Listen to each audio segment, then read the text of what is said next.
Growing up in Oakland, let me put it to you this way. I had my first gun when I was in elementary. What's going on? What happened, man? Come on, man.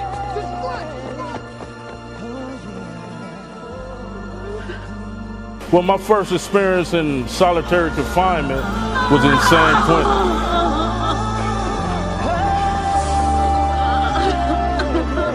I'm not saying glorified prison, jail, none of that. Because for me, truthfully, it was a waste of 11 years. But I'm here to say, you better find another way, and I did it. So you don't have to do it no more.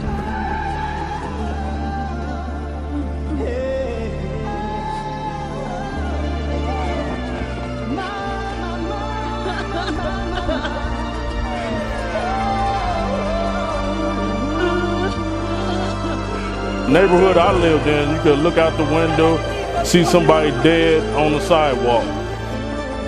Khalifi means sharp, intelligent, fierce in Swahili, because I read and write Swahili, speak it fluently. I had my mother and I had a stepfather, and I was the middle child of two other children, and I was the black sheep. I was the one that got beatings and just got did bad. Football, wrestling, and track, and I excelled in all three, all city and all three. Was senior class president, and then my senior year, my older brother died. Messing around with a gun, he killed himself. My second year at Fresno, I got in trouble. I went to the coach because my money was funny. I couldn't pay my rent. I didn't have enough money for food. So I went to Coach Sweeney, rest in peace. He died this 2013.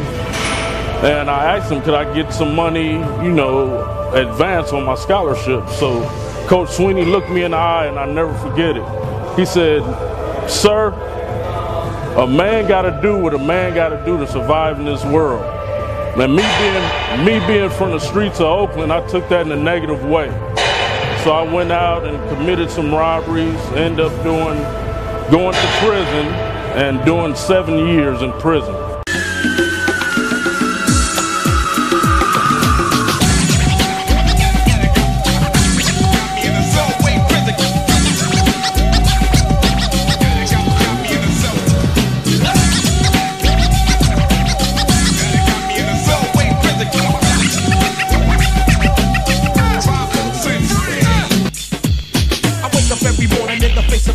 Because I used to take the line and go. So now I'm living in prison, and yo, it's like apartheid. Modernized slavery straight to the genocide. The seat don't pump locked up to get beat down. Raped down to his booty is broke down. Without a sound, the way was found was in a nightgown. And his booty was bloodbound. Mortified of AIDS, he died. I seen a brother do a suicide because his mother died. Lost all his pride and couldn't run and hide. To be horrified, can you even visualize? Lock and stock, no boots to knock with every female cop. Go sweat my job, but as soon as you push up, they put you in lockup. It's like a setup, and Jimmy is fed up. This is the real deal. When I got to San Quentin, that's when I started to really blossom and grow, because I was eating Dunkin' sticks, honey buns, top ramen and tuna spreads, and I was huge. I was 230. There wasn't no need for no steroids. The only time I heard of somebody taking steroids in prison was at Tehachapi prison I was at.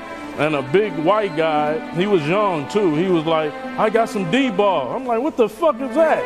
He like, oh, it make you big. I'm like, motherfucker, I'm the biggest on the yard. What I need some fucking, and it's $20 a pill? Man, I go get 4 cases of top ramen for that. And so, it wasn't no need for me to do all that because I was already swole as a motherfucker. So 1997, the word got out that the weights were getting took. I was in San Quentin. It was unbelievable. The weights were like our God, and I had one workout partner, big as me, could have been a bodybuilder too. And so we were stressed out. So we was hoping that this was just a rumor. So one day, on the yard, everybody's screaming like, hey, they coming to take the weights. And so they had inmates that were low level to help them help the correctional officers put the weights on trucks. So we started throwing rocks at them and socks and oranges, milks, everything. We were stressed out. So at that time, when the rumor had hit, I had devised a way in case they did take the weights, how to improvise. I said life ain't fair. Life ain't fair. You can lock my body, but my mind is free. You can lock my body, but my mind is free. You can lock my body, but my mind is free. You can lock my body, but my mind is free. You can lock my body, but my mind is free. You can lock my body, but my mind is free. You can lock my body, but my mind is free. You can lock my body, but my mind is free. So let's get it on. Same song we sing, confined in the bing. Little brother doing the same thing. Trying to make a change, devils seem to cling. Trying to shake it, trying to make it. Sometimes I can't take it. The snakes get how you feel? Good. How you feel? Good. In man we trust, or in God we trust. In man we trust, or in God we trust. You can lock my body, but my mind is free. You can lock my body, but my mind is free. I had one of my workout partners on my shoulders doing squats, and the correctional officers didn't want that. They didn't want us to do anything like weights, no more. And so I told them, hey, send me to the hole. If I can't lift weights, if I can't work out, send me to the hole where I could do what I want to in my cell. And so that's what happened. I lost 90 days for working out. And, you know, when I tell people that story, they're like, you lost time for working out? And I'm like, yeah. So all you spoiled motherfuckers worry about what your gym got. You know, oh, my gym don't have this and that. Hey, motherfucker, I lost time from the streets for working out with water bags and using people for weights. So my mother come pick me up. We go to Costco. So she like, baby, get whatever you want. So me, being institutionalized, I go get 5 cases of Top Ramen and a big box of tuna.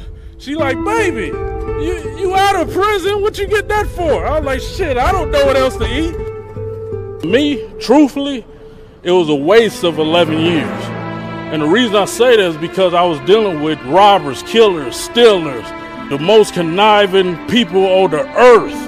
And yes, I tried to bring positivity to them with knowledge, fitness, and trying to get these guys to look at life in a different way. But 99.9% of the guys that I dealt with in there went back or they dead.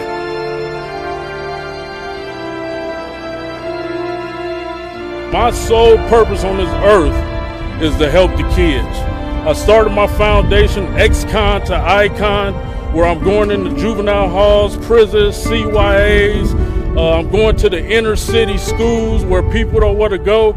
And I'm showing these kids that, hey, you don't have to use the negativity that you involved in your community for negativity. So I did my first competition, was the Orange County Classic. And I took first place, heavyweight. From then on, my life improved. Now his future is gone because he chose to rob when all he had to do was go and get his punk ass a job. So take notes if you will. This ain't no ordinary rhyme. It's a message, my friends. Only losers do time.